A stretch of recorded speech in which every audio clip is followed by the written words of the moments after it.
Hello friends, स्वागत है आप सभी का हमारे इस यूट्यूब चैनल हिंदी साहित्य बाय पूजा पांडे में। आज की इस वीडियो में हम देखने वाले हैं DSSB PGT हिंदी का जो आपका सिलेबस है उसके संबंधित चर्चा। जैसे अभी आपने देखा होगा DSSB PGT में वैकेंसी आई हुई है, तो इस वीडियो में हम देखेंगे PGT हिंदी का जो भी सिलेबस है उसमें कौन कौन सी चीज़ों का आपको अध्ययन करना है। जबकि पूरा सिलेबस जब आप देखेंगे तो लास्ट में आप इसी निर्णय पे पहुंचेंगे कि इसमें कुछ भी छोड़ना ही नहीं है। हालांकि सारी चीज़ें ही पढ़नी, चाहे फिर वो इतिहास हो, गतिविधाएं हो, या व्याकरण हो, या रचना और लेखन संबंधित चीज़ें हों। हाँ, कुछ विशेष जो है लेखक और कवियों के नाम इसमें उल्लेखित कर दिए गए, तो उनको आपको विशेष रूप से पढ़ना है।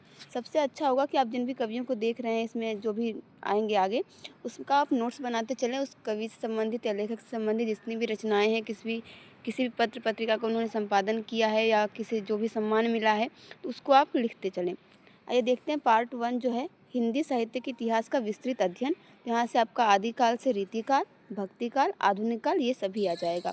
कुछ कवियों के नाम देखते हैं, जैसे चंद्रवरदाई, अमीर खुसरो, कबीर, दादू, रैदास, नानक, जायसी, तुलसीदास, केशव, सूरदास, मीराबाई, देव, घनानंद, बिहारी, मतीराम, सेनापति, पद्माकर, भारतेंदु हरिश्चंद्र, बद्रीनारायण चौधरी, महावीर प्रसाद द्विवेदी, श्रीधर पाठक, हरिऔध जी, मैथिली शरण गुप्त, जयशंकर प्रसाद, महादेवी वर्मा, पंत जी और निराला जी, यानी जो छायावाद के 4 स्तंभ कहे जाते हैं, उन सभी का आपको अध्ययन करना है। नरेंद्र शर्मा, केदारनाथ अग्रवाल, नागार्जुन, मुक्तिबोध, नेमीचंद्र जैन, प्रभाकर माचवे, गिरिजा कुमार माथुर, अज्ञे जी, भवानी प्रसाद मिश्र, धर्मवीर भारती और शंभुनाथ सिंह। ये जो है आपके आदिकाल से लेकर आधुनिक काल तक जितने भी कवि हैं, इनका आपको अध्ययन इसमें करना है। दूसरा है गद्य साहित्य का विस्तृत अध्ययन। इसमें आपकी जितनी भी गद्य विधाएं हैं, जैसे निबंध, कथा साहित्य, उपन्यास, कहानी, नाटक, एकांकी, रेखाचित्र, संस्मरण, यात्रावृत्त, आत्मकथा, जीवनी, पत्र, डायरी, आलोचना और रिपोर्टाज, इन सभी का आपको अध्ययन करना है। कि यहाँ पे देखिए आदि लिखा हुआ है, मतलब जितनी भी गद्य विधाएं हैं और जितनी भी उसमें रचनाएं हैं, चाहे वो हम ये नहीं कह सकते कि सिर्फ प्रमुख रचना है, क्योंकि प्रश्न कहीं से भी पूछा जा सकता है, तो आपको सारी चीज़ों का अध्ययन करना है। तीसरे पार्ट में देखें तो ये काव्य साहित्य पर आधारित 3 प्रश्न आएंगे, जिसमें सप्रश्न व्याख्या, भाव सौंदर्य और शिल्प सौंदर्य होगा। यहाँ भी आपको कुछ कवि और लेखक के नाम दिए गए हैं, तो उन्हें हम देखें। कवि ही मुख्य काव्य साहित्य है, तो इसमें प्रमुख रूप से कवि ही दिए गए हैं। और साथ में ये भी कहा गया कि इस MA तक के पाठ्यक्रम में जितनी भी लेखकों और कवियों की प्रसिद्ध रचनाएं जो भी आपने पढ़ी हैं, वहाँ से प्रश्न पूछे जाएंगे। कवियों को देख लेते हैं। अमीर खुसरो, विद्यापति, कबीर, दादू, रैदास, नानक, जायसी, तुलसीदास, केशव, सूरदास, मीराबाई, रसखान, देव, घनानंद, बिहारी, मतीराम, सेनापति, पद्माकर, भारतेंदु हरिश्चंद्र, दिनकर, बद्रीनारायण चौधरी, महावीर प्रसाद द्विवेदी, श्रीधर पाठक, हरिऔध, मैथिली शरण गुप्त, जयशंकर प्रसाद, महादेवी वर्मा, पंत, हरिवंश राय बच्चन, निराला, नरेंद्र शर्मा, केदारनाथ अग्रवाल, नागार्जुन, मुक्तिबोध, रघुवीर सहाय, केदारनाथ सिंह, नेमीचंद जैन, प्रभाकर माचवे, गिरिजा कुमार माथुर, अज्ञेय, भवानी प्रसाद मिश्र, धर्मवीर भारती, शंभुनाथ सिंह, इन सभी लोगों का आपको अध्ययन करना है। चौथे पार्ट में देखें तो यहाँ भी सप्रसंग व्याख्या है, और यहाँ भी कुछ विशेष रूप से जो है कि लेखकों के नाम दिए गए हैं। और आशय स्पष्टीकरण पर आधारित विषय परक प्रश्न पूछे जाएंगे और भाषा शैली पर आधारित प्रश्न पूछे जाएंगे। भारतेंदु हरिश्चंद्र, रामचंद्र शुक्ल, प्रेमचंद, जैनेन्द्र कुमार, हजारी प्रसाद द्विवेदी, धर्मवीर भारती, रामविलास शर्मा, निर्मल वर्मा, रेणु जी, कृष्णा शोभती, भीष्म साहनी और शेखर जोशी, विष्णु खरे और ममता कालिया। यहाँ से संबंधित आपके सप्रसंग व्याख्या और आशय स्पष्टीकरण और भाषा शैली पर जो भी इनकी रचनाएं हैं उससे आधारित प्रश्न आपसे पूछे जाएंगे। 5वें पार्ट में जो है तो यहाँ पे कवियों और लेखकों के व्यक्तित्व एवं औतित्व पर आधारित एक प्रश्न होगा, जिसके 5 भाग होंगे। और यह प्रश्न हिंदी साहित्य के प्रसिद्ध कवियों एवं लेखकों के जीवन परिचय, साहित्यिक रचनाएं एवं भाषा शैली पर आधारित होंगे। तो यहाँ तक आपने देखा साहित्य में आपको कुछ भी छोड़ना ही नहीं, चाहे साहित्य गद्य साहित्य हो या साहित्य का इतिहास हो, सारी चीज़ें आपको पढ़नी है आदिकाल से लेकर आधुनिक काल से अब तक।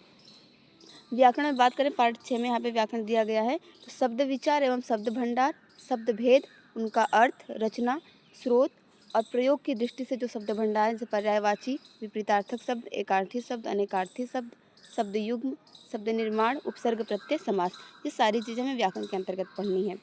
7वां है पद विचार, तो उसके अंतर्गत हमें पदबंध, पद परिचय, संज्ञा, सर्वनाम, विशेषण, क्रिया, क्रिया विशेषण, पदबंध, भेद, प्रयोग और पद परिचय, ये सभी पढ़ने हैं।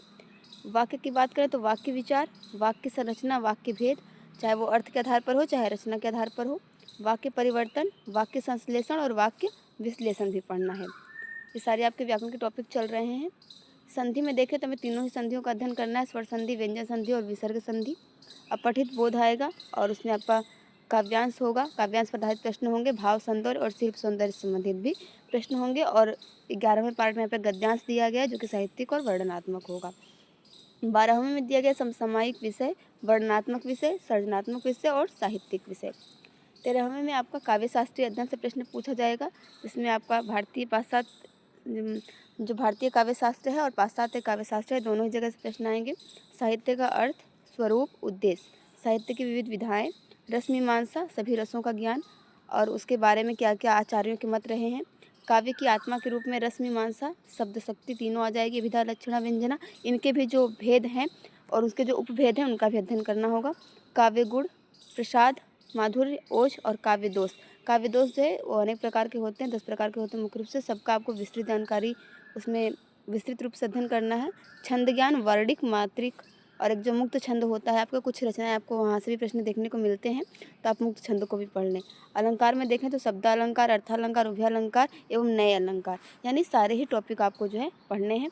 अब बात करते हैं यहाँ पे पार्ट 14 में लेखन कौशल और पत्रकारिता दिया गया है। तो पत्रकारिता से संबंधित जो विषय हैं, प्रिंट माध्यम, समाचार और संपादकीय, रिपोर्ट, आलेख, फीचर लेखन, साक्षात्कार, रेडियो व दूरदर्शन के लिए लेखन और विज्ञापन लेखन। ये आपको जो एनसीईआरटी की क्लास 12 की बुक है अभिव्यक्ति और माध्यम, वहाँ पे ये चीज़ें आपको मिल जाएंगी, ये लेखन कौशल और पत्रकारिता वाली। 15वां है काव्य शास्त्र, आधुनिक काव्य, नाटक और रंगमंच, विशिष्ट रचनाकार, भाषा विज्ञान और हिंदी भाषा और हिंदी आलोचना।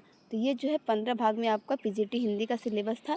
साथ ही जो है आपके टीचिंग एजुकेशन एंड मेथोडोलॉजी, यहाँ से भी प्रश्न जो है आपके पूछे जाएंगे। इसके भी टॉपिक्स दिए गए हैं जो कि 10 टॉपिक्स हैं, आप देख सकते हैं यहाँ पे, एक बार देख लेते हैं।